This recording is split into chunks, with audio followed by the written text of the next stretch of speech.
Nah, di video ini saya akan tampilkan teman-teman bantahan Gus Hasan Syarif ya, Rahbatu Ampar terhadap apa yang disampaikan oleh salah satu Habib, pembesar Habib bin Ba'alwi. Kita tahu beliau adalah pimpinan Majelis Rasulullah MR ya.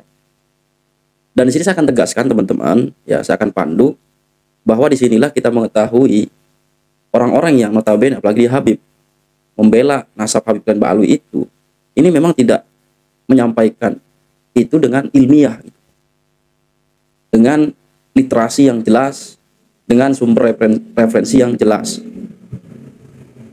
Dan di sini juga saya sudah bisa menilai bahwa padahal dikatakan baru komentar, artinya jadi orang yang terakhir mungkin mengomentari tentang polemik nasab.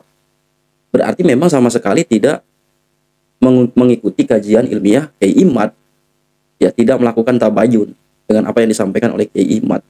Nah, pada akhirnya kemudian berkomentar, blunder lagi. Ya, artinya memang enggan untuk mengkaji secara ilmiah.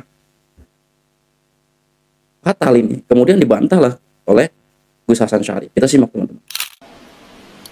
Sebenarnya saya tidak mau ngomong soal ini, tapi mau tidak mau saya harus bicara. Ya. Dibilang dari Majelis Rasulullah belum ada yang bicara, jadi saya bicara. Jadi anak-anakku sekalian, ada seorang ulama besar yang hidup lebih kurang sekitar 1000 tahun yang lalu, yaitu Al-Imam Ahmad bin Isa, atau dikenal dengan Al-Imam Ahmad Al-Muhajir, atau dikenal dengan Al-Muhajir ilallah. Beliau itu lahir sekitar tahun 260 atau 265 Hijrah dan wafat sekitar tahun 345 Hijrah. Kalau sekarang 1445 berarti sudah lebih dari 1000 tahun yang lalu. Sudah lebih dari 1000 tahun yang lalu. Sudah lebih dari 1000 tahun yang lalu. Sudah lebih dari 1000 tahun yang lalu. Pada kesempatan video kali ini, barusan kita sama-sama melihat ya, video daripada yang katanya pembesar kaum Ba'alawi, di mana dia mengatakan bahwasanya Ahmad bin Isa yang diklaim sebagai leluhur mereka dari jalur putranya yang katanya bernama Abdullah ataupun Ubaidillah, di mana Ahmad bin Isa itu katanya lahir 265 Hijriah, kemudian wafat 345 Hijriah. Artinya ya, jarak antara masa kita sekarang dengan masa hidupnya Ahmad bin Isa yang mereka klaim sebagai leluhur mereka itu berjarak 1000 tahun. Nah, sekarang mari kita berpikir secara statistik yang ilmiah ya. Nah, saya awali dengan apa? Dengan statistik daripada Ibnu Khaldun, di mana Ibnu Khaldun itu mengatakan dalam satu abad lumrahnya itu diisi oleh 3 maksimal 4 generasi. Artinya kalau 3 generasi berarti kakek, ayah, dan cucu. Kalau 4 generasi berarti buyut, ya, kakek, bapak, cucu, atau bisa juga disebutkan kakek, bapak, cucu, cicit. Nah, artinya 4 generasi.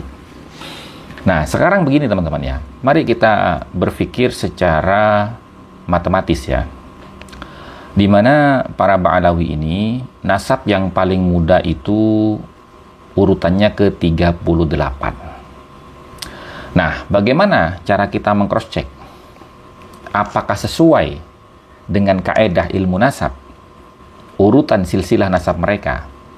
Nah, 38 ya, kalau mengikuti ya statistik daripada Ibnu Khaldun, di mana dalam satu abad itu diisi 3 maksimal 4 generasi, maka kita ambil yang paling terakhir yaitu 4 generasi. Nah, berarti nasab urutan nasab Ba'alawi yang 38 itu dibagi 4. Hasilnya adalah 9,5. Nah, kemudian kita lihat zaman sekarang kita ini hidup di abad ke-15. Sudah 1500 tahun jarak kita dengan Kanjeng Nabi Muhammad SAW. Nah, 15 abad 15 ini ya, itu dikurangi hasil daripada 38 dibagi 4 tadi, yaitu 9,5. Artinya apa? 5,5 atau kita bulatkan 6. Nah, sekarang kita lihat di abad ke-6 atau 5,5 abad yang lalu, itu adakah tokoh historis yang bernama Abdullah ataupun Ubaidillah? Ternyata ada. Yang saat ini digembar-gemborkan oleh Kiai Ja'far dan Kiai Abdul Ghalib, bahwasanya pendiri dinasti Fatimiyah itu hidup di abad ke-5, ke-4, ke-6, yaitu Ubaidillah bin Ahmad Al-Habib, atau yang dikenal dengan Maimun Al-Qaddah. Gitu teman-teman ya. Nah, ini cara kita menghitung. Nah, seharusnya kalau memang mereka zuriyahnya Kanjeng Nabi Muhammad SAW, maka urutan yang sebenarnya itu adalah antara 50 sampai termuda itu 64, teman-teman. Kenapa kok bisa begitu? Ya silahkan Anda kalkulasi. Dari 38 dikali 2 dikurangi 12. Itu kalau kita mengikuti statistiknya Ibnu Khaldun. Dalam kurun waktu 1 abad diisi oleh 3-4 generasi. Nah, maka dari sini kita bisa mengetahui betapa rancunya urutan-urutan silsilah yang mereka bangun selama ini. Dan ini pernah disinggung teman-teman oleh Guru Gembul ketika diundang ke Robito Alawiyah untuk mengadakan diskusi tentang seputar polemik nasab ini. Dan Guru Gembul juga punya pendapat yang sama. Nah, gitu ya teman-teman.